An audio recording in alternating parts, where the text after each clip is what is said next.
Hello everyone, welcome to our mini vlog. So ఈ vlog వచ్చేసి మా మరదలది ఎంగేజ్మెంట్ డే అనమాట. సో దానికోసం అయితే నేను ఇలా రెడీ అయ్యాను.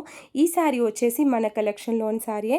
ఇది వరలక్ష్మి వ్రతం కోసం తీసుకున్న శారీ. ఆల్రెడీ అమ్మవారికి కూడా కట్టించాను. అండ్ అదే శారీ నేను దసరా రోజు కట్టుకుంటాను ఎవ్రీ ఇయర్ కూడా. సో నెక్స్ట్ డేనే ఎంగేజ్మెంట్ వచ్చింది కాబట్టి మళ్ళీ వేర్ చేశాను.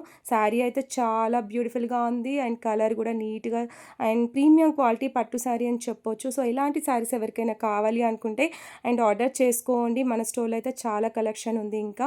సో ఇలా రెడీ అయిపోయి ఫంక్షన్ హాల్కి అయితే వెళ్ళాం. అంటే ఇది మినీ బ్లాంకెట్ హాల్ అనమాట. సో ఇక్కడ చిన్న చిన్న పార్టీస్, బర్త్డేస్కి, ఇలా ఎంగేజ్మెంట్స్కి బాగా సెట్ అవుతుంది. సో స్టేజ్ డెకోర్ కూడా బాగా నీట్గా అండ్ బ్యూటిఫుల్గా బాగా చేశారు. ఫస్ట్ ఫార్మాలిటీస్ ఉంటాయి కదా, అమ్మాయికి ఒడి నింపారు వాళ్ళ అత్తగారు అండ్ తర్వాత అబ్బాయికి కూడా ఒడి నింపారు. సో దాని తర్వాత పూలదండలు మార్చుకొని ఇలా కేక్ కటింగ్ చేశారు. కొన్ని ఫొటోస్ కూడా, వాళ్ళకి ఫోటోషూట్ కూడా జరిగింది. అండ్ తర్వాత అమ్మాయి అబ్బాయి అవుట్ఫిట్ కూడా చాలా బాగుంది, చూస్తున్నారు కదా. సో తర్వాత మా ఫ్యామిలీ అందరం కూడా కలుసుకున్నాము. మా ఫ్యామిలీ ఎక్కడున్నా కానీ ఫుల్ ధూమ్ ఉంటుంది అనమాట, ఫుల్ ఎంజాయ్గా ఉంటుంది. సో ఇది కంప్లీట్ అయిపోయాక లగ్నం పత్రిక రాసుకున్నారు అంతా కలిసి. సో చూడండి, ఇలా లగ్నం పత్రిక రాసుకున్న తర్వాత వాళ్ళు ఫోటో కూడా దిగారు.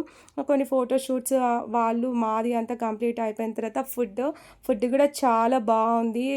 అంటే క్యాటరింగ్కి ఇచ్చారు కానీ చాలా క్వాలిటీగా చేసారు. నాకు చాలా మంచిగా అనిపించింది, నీట్గా కడుపు నిండా తిన్న ఫీలింగ్ కలిగింది నాకైతే. సో ఇలా కంప్లీట్ అయిపోయిన తర్వాత దసరా నెక్స్ట్ డేనే కదా. సో దసరా కాళ్ళు మొక్కుతారు మా దగ్గర అయితే. అలా దసరా సెలబ్రేషన్ అంతా కూడా ఫంక్షన్ హాల్లోనే జరిగిపోయింది. సో మామలకి, అక్కలకి, బావలకి, ఆడపిల్లలకి, అన్నయ్యలకి అందరికి కూడా కాలు మొక్కినాం. అండ్ ఇంకా రిలేషన్ వీళ్ళంతా మా ఆడపిల్లలే అనమాట. సో వీళ్ళందరినీ ఇక ఫుల్ ఎంజాయ్, కొంచెం ఎంటర్టైన్మెంట్గా బాగా అనిపించింది. సో నెక్స్ట్ ఇంకా పెళ్ళికి చాలా వీడియోస్ వస్తూ ఉంటాయి. And thank you for watching. Bye.